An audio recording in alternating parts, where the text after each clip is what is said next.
بسم اللہ الرحمن الرحیم۔ ناظرین محترم، السلام علیکم ورحمۃ اللہ وبرکاتہ۔ 1000 سال پرانا خط نبی پاک صلی اللہ علیہ وسلم کی دنیا میں تشریف آوری سے 1000 سال پہلے کی بات ہے۔ ملک یمن پر اسعد طبان حمیری نامی بادشاہ کی حکومت تھی۔ چونکہ یمن کی زبان میں بادشاہ کو طبع کہا جاتا تھا، اس لیے تاریخ میں یہ بادشاہ طبع الاول یعنی پہلا بادشاہ اور طبع حمیری کے نام سے مشہور ہوا۔ ایک مرتبہ طبع اپنی وزیر کے ساتھ سیر پر نکلا۔ تقریباً 1,13,000 پیدل چلنے والے اور 1,30,000 گھڑ سوار بھی اس کے ہمراہ تھے۔ جس شہر میں یہ قافلہ پہنچتا، لوگ ہیبت اور تعجب کے مارے بہت عزت و احترام سے پیش آتے تھے۔ اس سفر کے دوران طبع ہر شہر سے 10 علماء منتخب کر کے اپنے قافلے میں شامل کر رہا تھا۔ یوں کئی شہروں کی سیر کے بعد تقریباً 4,000 علماء طبع کے قافلے میں جمع ہو گئے۔ جب یہ قافلہ شہر مکہ پہنچا تو وہاں لوگوں نے ان کی ذرا بھی آؤ بھگت نہ کی۔ یہ دیکھ کر طبع کو بہت غصہ آیا۔ اس نے وزیر کو بلا کر اس کی وجہ پوچھی تو وہ بولا، بادشاہ سلامت، یہاں کے لوگ بہت عجیب و غریب ہیں۔ اس شہر میں ایک عمارت ہے جس کا نام کعبہ ہے۔ یہ لوگ اس عمارت میں شیطان اور بتوں کو پوجتے ہیں۔ یہ سب سن کر طبع نے دل ہی دل میں فیصلہ کیا کہ وہ مکہ کے آدمیوں کو قتل کر کے عورتوں اور بچوں کو قیدی بنا لے گا اور ساتھ ہی کعبہ کو بھی گرا دے گا، اور پھر کعبہ کا نام حربہ یعنی ویران جگہ ہو جائے گا۔ خدا کا کرنا یہ ہوا کہ یہ خیال آتے ہی طبع کے سر میں شدید درد شروع ہو گیا۔ جب اس کی آنکھ، کان، ناک اور منہ سے بدبودار پانی بہنے لگا، جس کی وجہ سے اتنی سڑان پیدا ہو گئی کہ طبع کے پاس ایک لمحہ ٹھہرنا کسی عذاب سے کم نہ تھا۔ وزیر نے طبیبوں، ڈاکٹروں سے مشورہ کیا، مگر کوئی بھی طبع کا علاج دریافت نہ کر سکا۔ طبیبوں کا کہنا تھا، یہ کوئی آسمانی معاملہ لگتا ہے جس کو ٹالنا تو ہمارے بس کی بات نہیں ہے۔ بیماری نے طبع کی نیند اڑا کر رکھ دی تھی کہ اچانک رات کے ایک پہر ایک عالم صاحب وزیر کے پاس آئے اور رازداری سے فرمانے لگے، اگر بادشاہ سلامت میرے سوال کا سچ سچ جواب دینے کو تیار ہو جائے تو میں اس کا علاج کر سکتا ہوں۔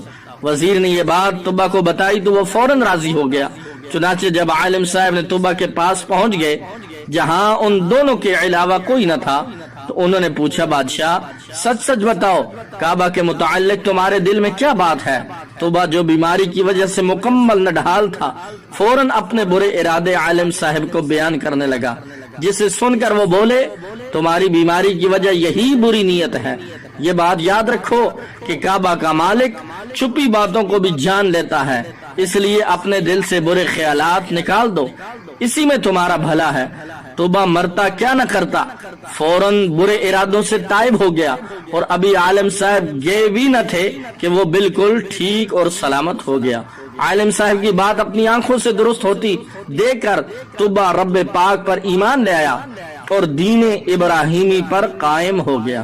تعظیم کے لیے 7 غلاف بھی تیار کروائے۔ اس سے پہلے کبھی کسی نے کعبہ پر غلاف نہیں چڑھایا تھا۔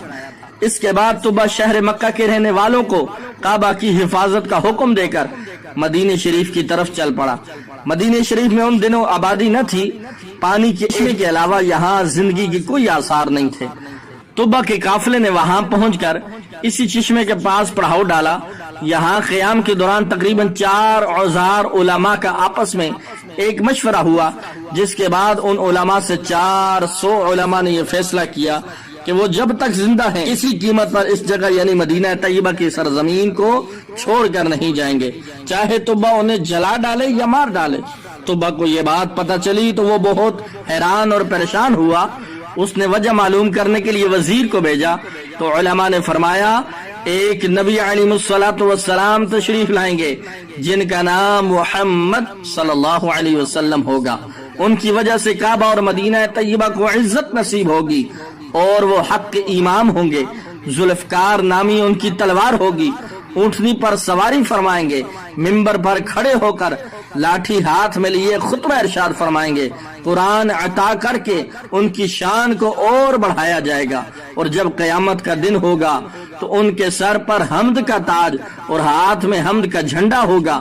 وہ لوگوں کو لا الہ الا اللہ کی دعوت دیں گے۔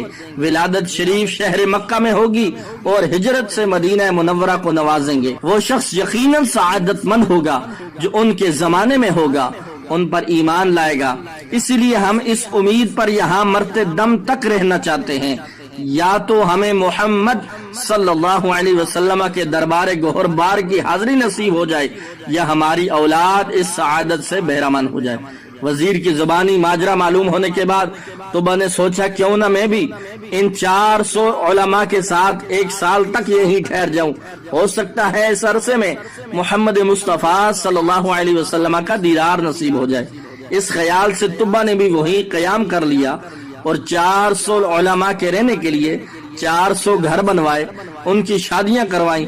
1 سال انتظار کرنے کے بعد جب طبا وہاں سے جانے کا ارادہ ہوا تو اس نے بارگاہ رسالت صلی اللہ علیہ وسلم میں پیش کرنے کے لیے ایک خط لکھا جس کا عنوان اور مضمون کچھ یوں تھا: طبع الاول حمیر بن وردع کی طرف سے 2 جہاں کے رب کے رسول اور سب سے آخری نبی محمد بن عبداللہ، سب سے آخری نبی محمد صلی اللہ علیہ وسلم بن عبداللہ کی طرف یہ خط اللہ کی امانت ہے، جس کو ملے وہ اس کے مالک تک پہنچائے۔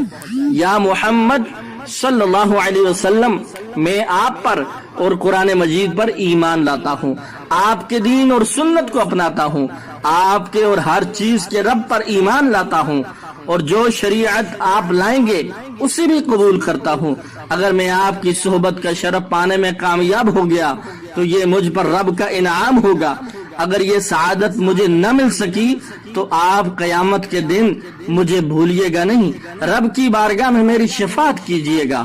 میں آپ کا فرما بردار امتی ہوں اور تشریف آوری سے قبل ہی آپ کی پیروی کرنے والا ہوں۔ میں آپ اور آپ کے والد ابراہیم علیہ السلام کے دین پر ہوں۔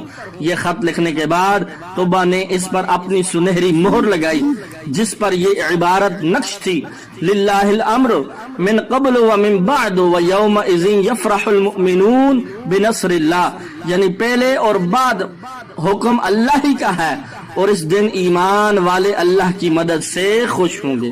پھر جن عالم صاحب نے طبا کی اصلاح کی تھی، طبا نے یہ خط انہی کے سپرد کر دیا اور وصیت کی اگر آپ محمد مصطفیٰ صلی اللہ علیہ وسلم سے ملاقات ہو تو یہ خط ان تک ضرور پہنچائیں، اگر ملاقات نہ ہو آپ کی اولاد یا اولاد کی اولاد اس خط کو بحفاظت بارگاہ رسالت میں آپ صلی اللہ علیہ وسلم میں پہنچائیں۔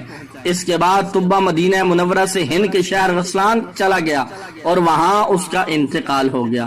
طبا کے انتقال سے تقریباً 1000 سال بعد مکی مدنی آقا صلی اللہ علیہ وسلم کی ولادت باسعادت ہوئی۔ 53 سال مکہ مکرمہ کو نوازنے کے بعد پیارے آقا صلی اللہ علیہ وسلم نے مدینہ منورہ کی طرف ہجرت کرنے کا ارادہ فرمایا۔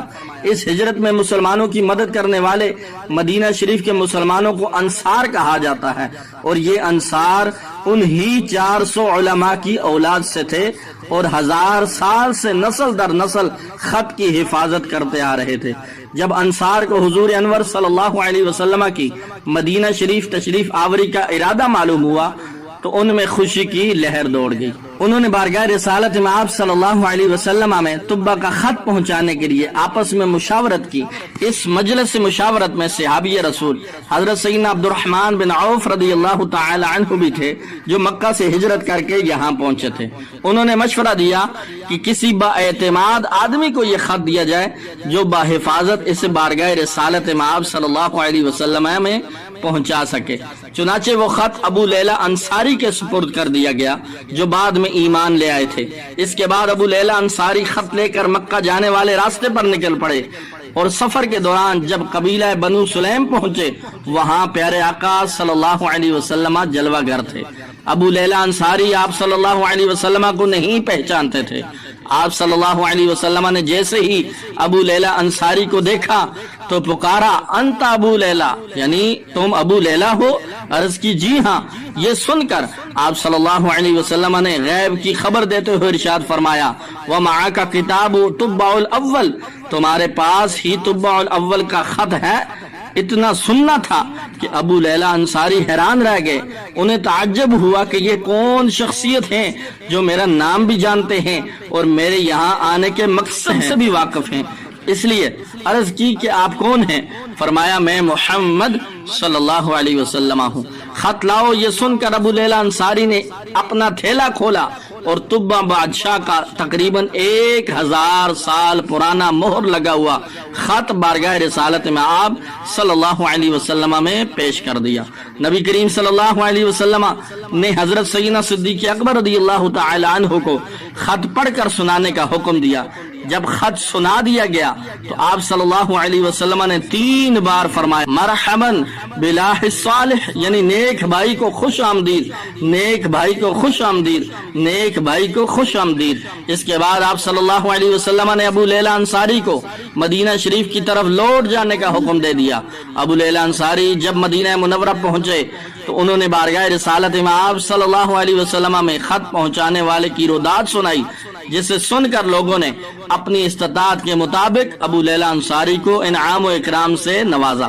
اس کے بعد جب مدنی آقا صلی اللہ علیہ وسلم نے طلع البدر علینا کی صداؤں میں مدینہ کی سرزمین پر قدم رکھ کر اسے ہمیشہ کے لیے مدینہ طیبہ بنا دیا تو ہر قبیلہ چاہتا تھا کہ آپ صلی اللہ علیہ وسلم ان کے ہاں قیام فرمائیں، مگر آپ صلی اللہ علیہ وسلم نے فرمایا میری اونٹنی کو چھوڑ دو، جہاں خدا کا حکم ہوگا یہ وہاں رک جائے گی. چنانچہ اونٹنی چلتے چلتے صحابی رسول حضرت سیدنا ابو ایوب انصاری رضی اللہ تعالی عنہ کے گھر کے آگے رک گئی. آپ رضی اللہ تعالی عنہ نے انہی عالم صاحب کی اولاد میں سے تھے جنہوں نے طبع کی اصلاح کی تھی، اور آپ کا مکان وہی مکان تھا جو طبع نے خاص پیارے آقا صلی اللہ علیہ وسلم کے لیے بنوایا تھا. کر کے ہجرت یہاں آ گئے مصطفیٰ، کر کے ہجرت یہاں آ گئے مصطفیٰ، روشنی آج گھر گھر مدینے میں ہے.